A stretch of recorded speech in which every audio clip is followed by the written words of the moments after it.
Edward the Confessor was King of England between 1042 and 1066.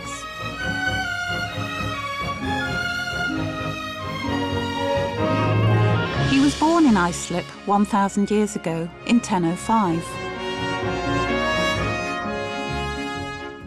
on the site of the Red Lion car park.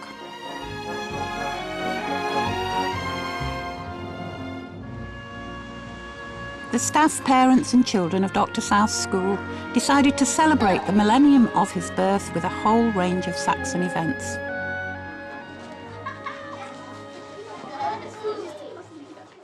I think probably it was about 2 years ago now, one of the villagers who was a parent at the school had the idea that it would be a great time to do something like this involving all the people in the village, the whole community. I originally started getting involved in this 2 years ago because I was a friend of Dr. South, and I was asked something like, Edward the Confessor celebration's going to be in 2005. Would you be the representative from the school that just sits on the committee and maybe do some kind of historical pageant or something? So that's how it started off. And it sort of grew and grew and grew. Well, it ended up becoming a whole huge festival that started off at the beginning of May with a few little fetes. At the end of May, we had a big festival that included a whole Saxon encampment in the village. We've got 80 children in the school, ranging from 2.5 in the foundation stage unit, right up to 11, the oldest children. In one classroom, the children have been designing their own Norman longships and making those. So design technology has been a theme.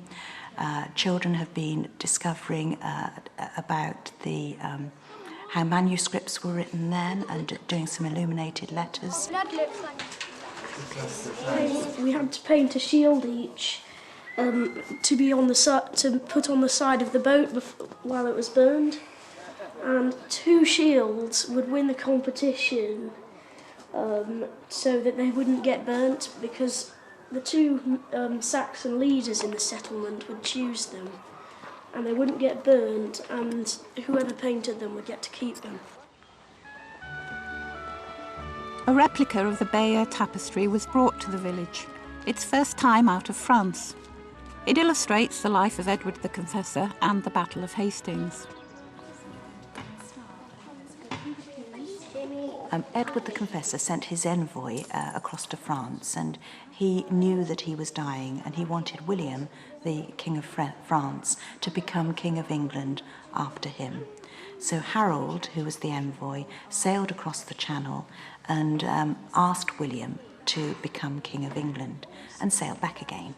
When he returned, Edward died, and Harold decided he would take the English crown for himself.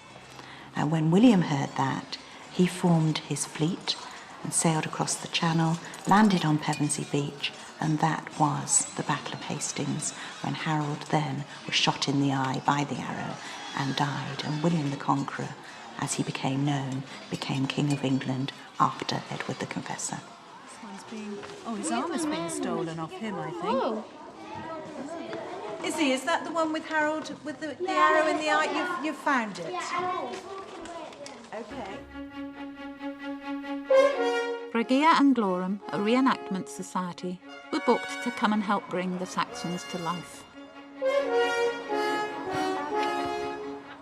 The first point of contact was Kim Seddon of Regia Anglorum, and he was invited to the first steering group committee meeting to see whether it was feasible to set up the Saxon encampment. The funding came from a lottery grant. We bid for some lottery money and got £5,000, and that's really what paid for Regia Anglorum.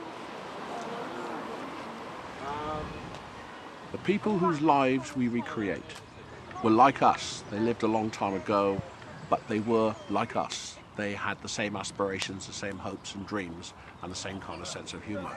If we can hear what they heard, if we can see what they saw, if we can tread where they trod, then we may trace their footprints in time. Well, the whole sort of Saxon encampment involved everybody in the school, and I did ask for every child to dress up as a Saxon. Oh, they live it, they feel it, they love it. I mean, the whole dressing up is part and parcel of that. You get so much more of an idea of how people lived their lives if you're in costume. And seeing the dyeing and the weaving, the horses, the musical instruments, all those things that were on show at the Saxon camp have shown them far more than just research from books or research on the internet.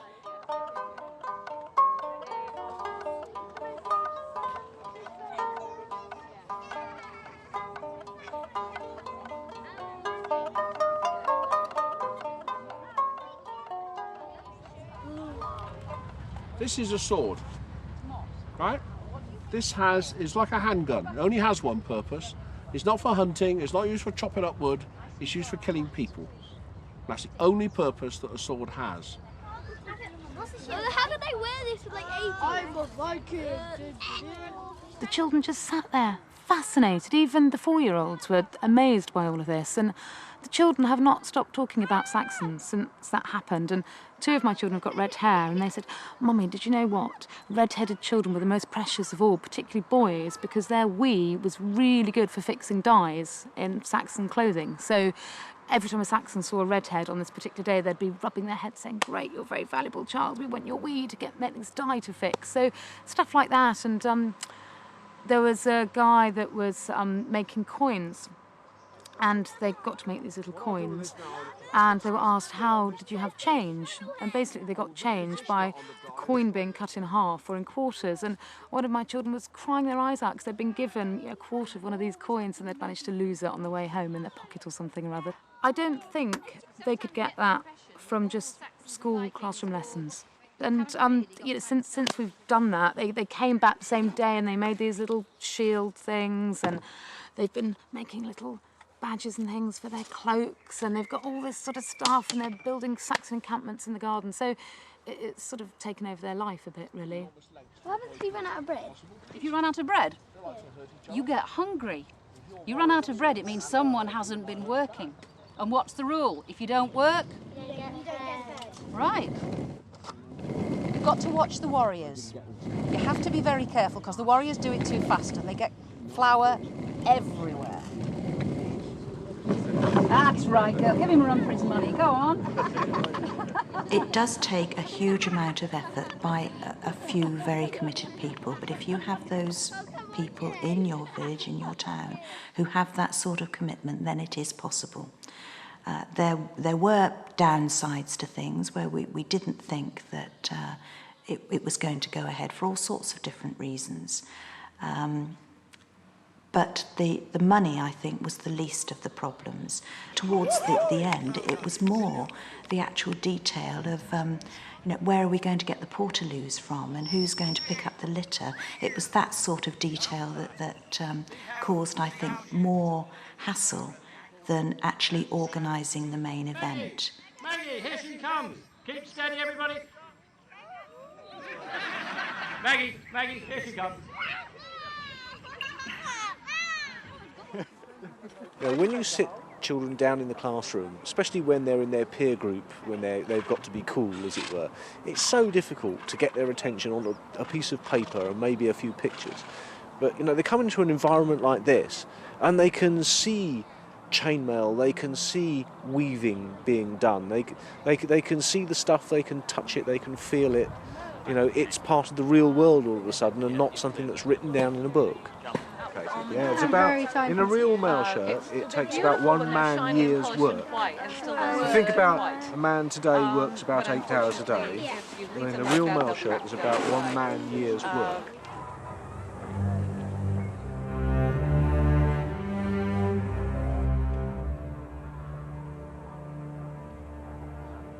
Vivat Rex! Vivat Rex! Vivat Rex! Vivat Rex and glory!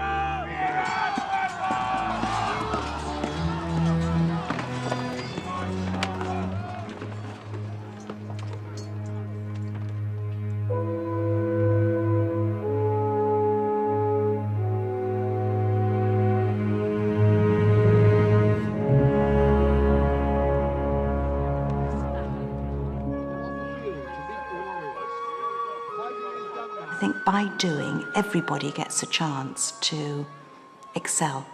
And that's part of what we're about, you know, involving everybody and letting all the children achieve some sort of success. I think then children remember. And that's the main point of it, is so that if you use all your senses, all your abilities to do something, you will remember it. And you know, that's what history is about, remembering the past, bringing the past to life. All the activities they're doing in different tents is really good. Yeah, and history's normally boring. I especially liked being able to wear one of the helmets and use try swinging one of the swords. There's like a lot of cool stuff like spears and daggers, and I'd like to be in like a battle. Interestingly, at the same time as the main events for this festival being worked up to through May, Dr. South's school had an Ofsted inspection, and so obviously that was a particular strain on everybody, as these things are. However, the outcome of it was that, I understand in the inspection report, that they commended the school on their good links with the community. The climax of the festival was the burning of a Viking longship, a reenactment of a Viking funeral.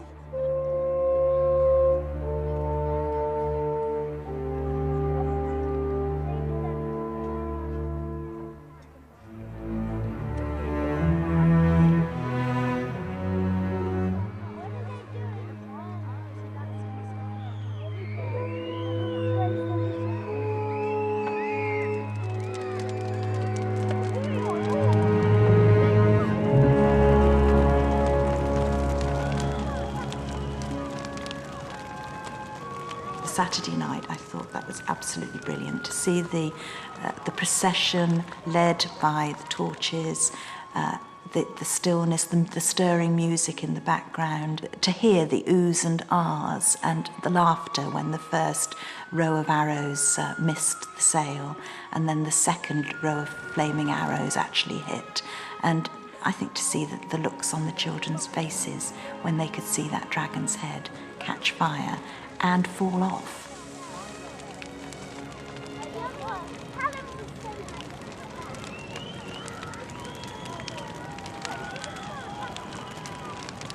It just said to me this was really well worth it.